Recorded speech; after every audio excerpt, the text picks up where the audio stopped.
আসসালামু আলাইকুম। ওয়ালাইকুম আসসালাম। ভাই আপনার পরিচয়টা? আমি মোহাম্মদ হাসান খান, নগর প্লাজা 300 স্কোয়ার ফিট আমার দোকান। এটা আমার সিটি কর্পোরেশনের বরাদ্দকৃত এবং খাজনা কাটা আছে। এটাই নগর অফিস থেকে আমাকে বারবার তাগিদ দিতেছে ছেড়ে দেওয়ার জন্য, কিন্তু আমি ছাড়ি না। যার কারণে আমাকে বলতেছে আমাকে মারবে কিংবা মারতে চায় যে আমরা থামিয়ে রাখি, আপনি এটা ছেড়ে দেন, নাহলে আপনার অনেক সমস্যা হবে। সিটি কর্পোরেশন আপনার জন্য বিশাল একটা কেস রেডি করতেছে, আপনি কেসে পড়বেন, আপনি ছেড়ে দেন। আমি বলছি আমার সম্পদ রক্ষার্থে প্রয়োজন, আমার যা দরকার আমি তাই করবো। আর সিটি কর্পোরেশন কেস করলে আমার বিরুদ্ধে করবে, আমি বুঝবো, যেহেতু আমার বরাদ্দকৃত এবং আমার ডকুমেন্টস আছে। আচ্ছা, এই হুমকি দামকিটা আপনার কে দেয়? এই হুমকি টুমকিটা দিচ্ছে আমাকে নগর প্লাজার সুমন নামে এক ভদ্রলোক আছেন, মনে হয় সহ সেক্রেটারি না কি জানি না। উনি আমাকে বলে যে ওনার লোক সব জায়গায় চেক করা আছে, আমাকে হুমকি দিচ্ছে এবং মারবে বলছে। আমি তখন বললাম যে ঠিক আছে, আমাকে মারবে, এমন কোনো মায়ের ছেলে না, আমাকে মারবে, আমার সামনে আসবে। সুমন কি আসলে নগরে কি নির্বাচিত কোনো সেক্রেটারি না? আমার জানা মতো ওনাকে আমি কোনোদিনই চিনি নাই, দেখি নাই, কিন্তু হঠাৎ করে আজকে 5-6 মাস ধরে আমি তাকে দেখছি। এর আগে কোথায় কী করতো আমি জানতাম না, আমি তাকে চিনতাম না। ওই দিনই অফিসে যায় ওনাকে চিনছি। আচ্ছা, সুমনের কি কোনো মার্কেটে কোনো দোকান আছে? ওনার আমার জানা মতে যতটুকু জানলাম তার কোনো দোকান নাই, সে তার এক বন্ধুর সহযোগিতা এখানে বসছে। বসে কি আপনার হুমকি দামকে দিচ্ছে? আমাকে এই ধরনের হুমকি দিচ্ছে, আপনি ছেড়ে দিতে হবে, না হলে কিন্তু সমস্যা হবে। বিভিন্ন কেস কাভারের হুমকি দেয়, তারপরে আমাকে বলে যে লোক দিয়ে মারাবে।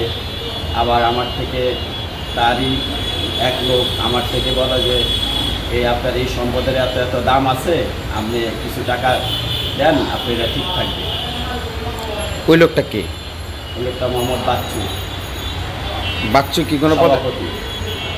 এইখানে আমি যে থাকি, আমি কোনো বাধা দিই না, প্রথম অবস্থায় বাধা দিই না। পরে ওই আমল নিয়ে গুরু ছিল, হেরা না আমার অসহায় পাইবা 1500 টাকা করে বাড়ি দিত, 1500 টাকা করে বাড়ি দিত।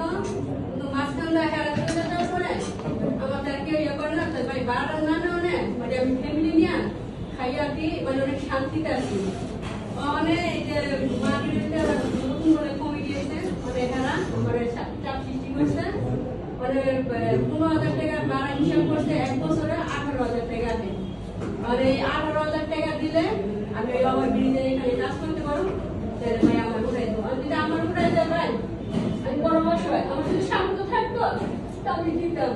মনে করেন বৃহস্পতিবার থেকে আমার 400 টাকা কালকা রাখতে কইছে আমার মিশিং পদ্ধতিতে আমার স্বাক্ষর রয়েছে হেরা, মানে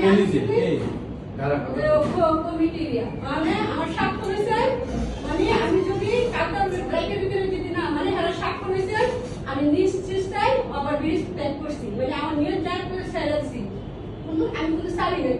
আমি গরিব মানুষ, আমি এটা দিয়ে আমার ফ্যামিলি চলে, কিন্তু কারণ মানে এখন কথাতে মানে ভাই আমি শিখাইছি, মানে হেরা মানে চাইতেছে আমার পুরো ওই বছরে 18,000 টাকা দিলে আমি কাজ করতে পারবো। এরপর আমার 6,000 টাকা মানে ব্রিজ বাড়া দিতে হবে। ভাই আমি যদি 6,000 টাকা ব্রিজ বাড়া দিতে হতাম, আমার মতন মানুষ ভাই রাস্তায় ঘুরে আমি কাজ করি না, কিন্তু এটা সত্যি কথা, আমি বড় অসহায়, আমার কষ্ট অনেক ভাই। আমি কারো কাছে বিশ্বাস করি, আমি কারো কাছে স্বীকার করি না, কিন্তু বুকের ভিতরে কষ্টটা চাপটা রাখছি। আমি কি করবো, কারণ আমার তো কেউ না, আমি কার কাছে যাবো? অনেক এখানে একটু ঠিকা করে এমন আমার মেশিন নিব না, আমি মেশিন নিলে আমি কি করবো? আমি বাদ দিয়ে আসতে আমার কাম কাজ বন্ধ করে আমি কইরা দিচ্ছি। অনেক অনেক দেখো হয়তো আমি বিকাল থেকে মেশিন করতে বসে যাবো, ভাই কি করবো? আমার ভাই কিছু করার নাই, অফিসের থেকে আমার চাপের ভিতরে রাখছে। আমি ভাই অফিসে কি আমার উঠাই দিব, আমার স্বাক্ষর নিয়ে দিচ্ছে।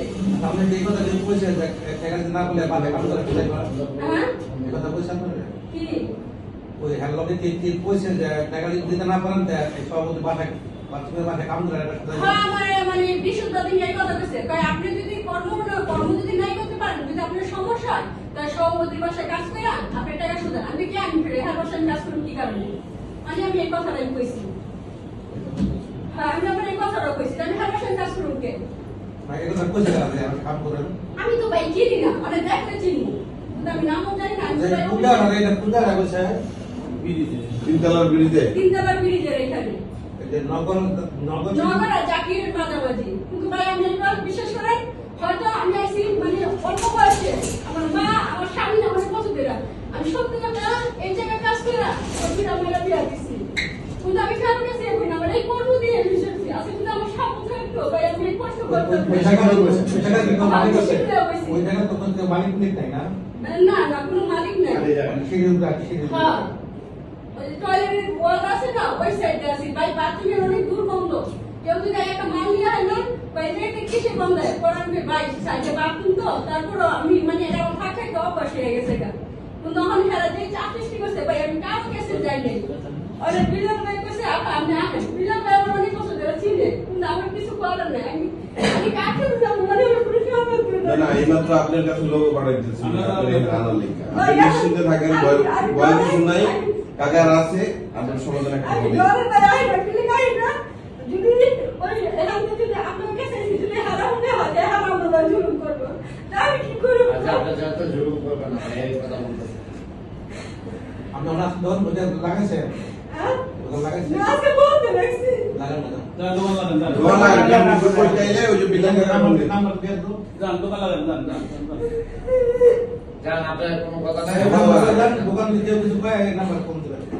ঠিক আছে নাম্বার লয়ে যান